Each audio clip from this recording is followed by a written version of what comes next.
ওইসব শুনে কান্না করে দিয়েছে। আরে আপু, তুমি কাঁদছো কেন? আমাকে একদম আপু বলবে না, ভাবি বলবে, ভাবি। কিন্তু ভাইয়া। তোমার ভাইয়া রাজি হোক আর না হোক, আমি তোমার ভাবি হতে চলেছি, সেটা তুমি জেনে রাখো। আপু, তুমি আমার ভাইয়াকে চিনো না। ও কাউকে বিয়ে করবে না। আবার আপু? বলছি না আমাকে ভাবি বলবে। আর শোনো, তোমাদের বাসায় ঠিকানাটা দাও, আমি যত তাড়াতাড়ি সম্ভব আমার আব্বু আম্মুকে নিয়ে তোমাদের বাসায় যাচ্ছি। শম্পা ওদের বাসার ঠিকানা দিয়ে দিল। শোনো শম্পা, এইসব কিছুই এখন কাউকে বলবে না, আমি সব বলবো। হ্যাঁ, জানি তোমার ভাইয়াকে মানাতে কষ্ট হবে, তবে ব্যাপার না, তোমার ভাইয়া ঠিক মেনে যাবে। এই কথা বলে লিমা চলে আসলো। লিমা ওদের বাসায় এসে ওর আব্বু আম্মুকে ডাকতে শুরু করলো। কিরে মা, এমনভাবে চেঁচাচ্ছিস কেন? আম্মু, আমি বিয়ে করব। এটা খুব ভালো কথা। আমি তোর আব্বুকে এক্ষুনি বলছি রকির আব্বুর সাথে কথা বলতে। লিমার আম্মু কথা শুনে লিমা রেগে একদম আগুন। আম্মু, আমি কি একবারও বলেছি আমি ওই রনি বদমাইশকে বিয়ে করব? পুরো কথা না জেনে না শুনে কেন অন্যটা ভেবে বসে থাকো বলো তো? তাহলে কি তোর আব্বুকে বলবো তোর জন্য ছেলে দেখতে? না আম্মু, ছেলে আমার দেখাই আছে, আমরা সবাই ছেলের বাসায় যাব। সে কি রে, কোন ছেলে? ছেলের বাসা কোথায়? ছেলে কি করে? এত সব কিছু তোমার এখন না জানলেও চলবে।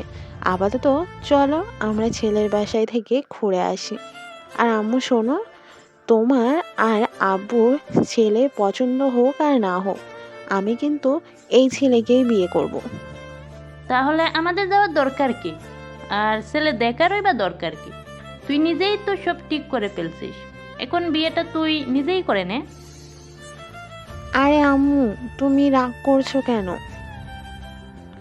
আমি তোমাদের একমাত্র মেয়ে, তোমার জামাইকে তোমরা দেখবে না সেটা হয়? আব্বুকে বলো কাল আমরা ছেলের বাসায় যাচ্ছি। আচ্ছা ঠিক আছে, কালকে আমরা সবাই যাচ্ছি। লিমা তার আম্মুকে জড়িয়ে ধরে একটা কিস দিয়ে ওর রুমে চলে গেল। এখন বারবার শুধু রেহানের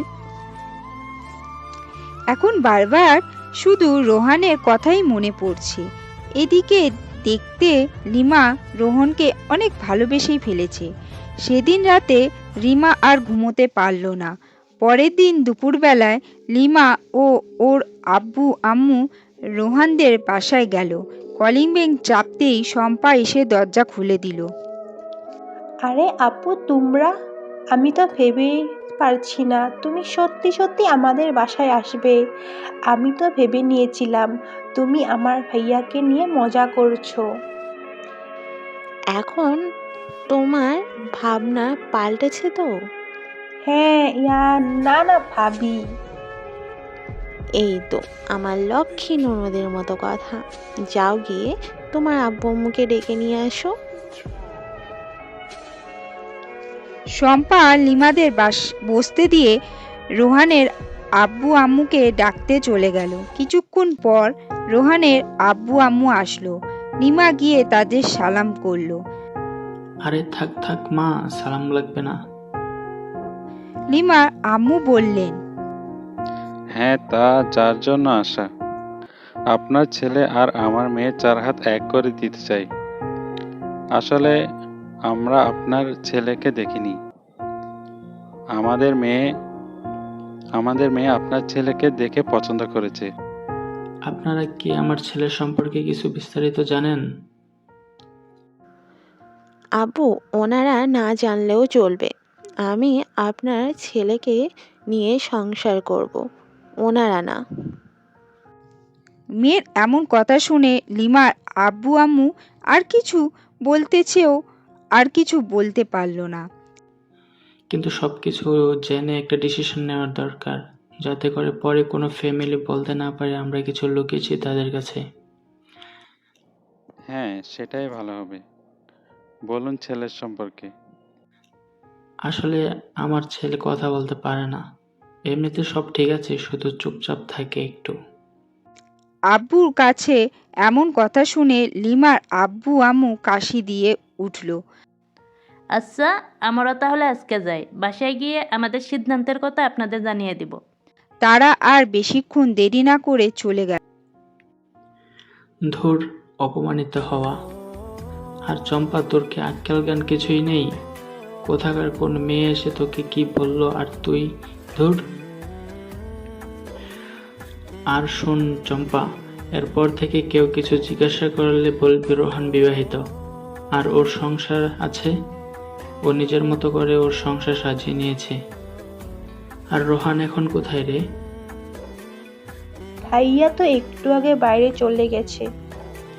অন্যদিকে লিমাদের বাসা।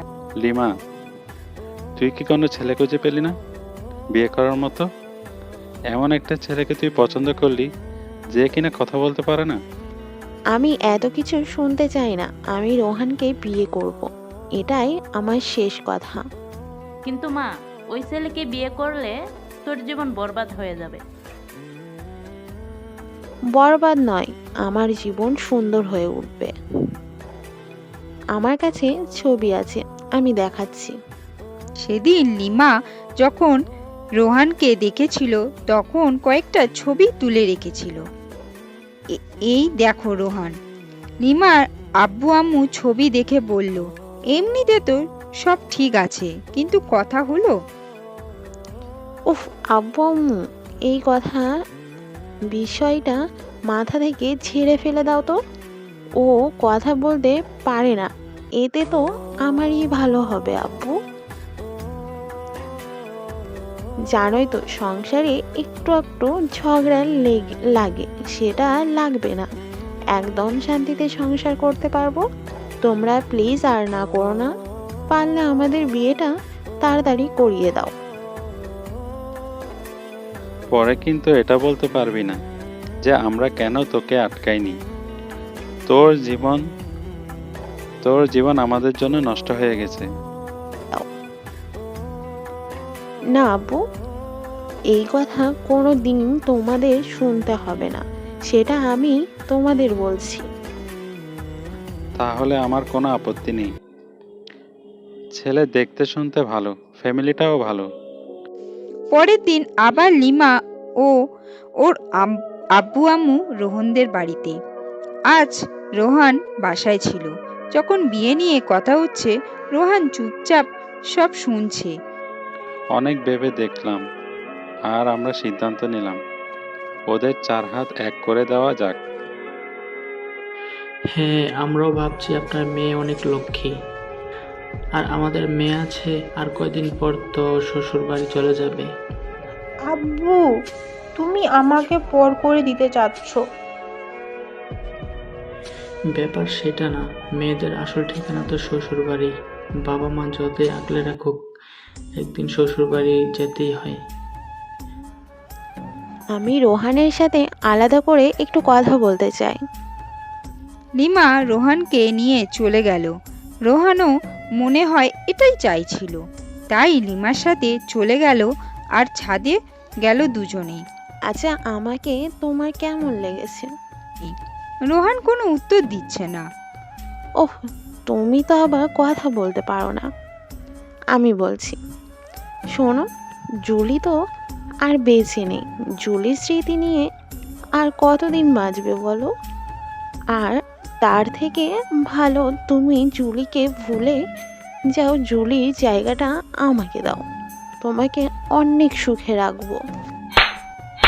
আর দুই গালে দুইটি চর বসিয়ে দিল। কিছু বলতে চাইছে রোহান, কিন্তু বলতে পারছে না। তবে চোখ মুখ দেখে মনে হচ্ছে অনেক রেগে আছে। লিমার ভয় পেয়ে কি করবে সেটা বুঝতে পারছে না।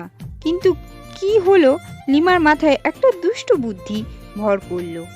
রোহানের গালে একটা কিস করে দৌড়ে পালিয়ে গেল। রোহান কেমন জানি একটা অনুভূতি হলো, যেমনটা জুলি ছোঁয়ার হতো ঠিক তেমনটাই। লিমার নিচে চলে আসছে। কিছুক্ষণ পর রোহনও আসলো। ওর আব্বু ওকে জিজ্ঞেস করল, রোহান, তুই বিয়ে করবি? রোহনের নীরবতা সবাই হ্যাঁ হিসাবে ধরে নিল।